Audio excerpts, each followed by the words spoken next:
Kak Lin, ada tak memang lahir kulit tan skin tapi dah cerah? Okey, ni Kak Lin nak share. Anak akak Iti ni, dia tingkatan 1 tau, 13 tahun. Dia memang kulit memang tan lah, gelap. Anak mama kan, keturunan mama. Jadi kulit tu memang gelap lah. Duduk dekat Penang, duduk pula dekat laut. Dekat laut pula tu. Lepas tu macam mak dia kata lah, memang melekat lah dia punya gelap tu. Kak Iti kita ni ada 2 orang anak yang pakai krim Kak Lin tau. Seorang anak dia yang 13 tahun ni, yang perempuan ni. Seorang lagi 14 tahun yang lelaki.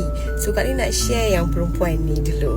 Okay, ni anak Kak Iti dengan dia sekali. Dengan Kak Iti sekali lah. So korang boleh nampak lah perbezaan mak dengan anak tu kulit macam mana. Lepas tu dia bagilah anak dia pakai krim Kak Lin. Disebabkan dia nampak video dekat TikTok anak Kak Lin pun pakai. Dia nampak kesan anak Kak Lin daripada tan skin sampai dah kategori fair tu. Dia nak bagilah anak dia pakai. Selepas daripada itu, inilah result dia.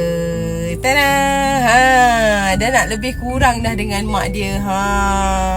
Dia punya happynya, sukanya lah dia tu. Seronok lah. Kulit tu makin lama nak makin cerah dah. Congrats sayang. Teruskan pakai tak konsisten.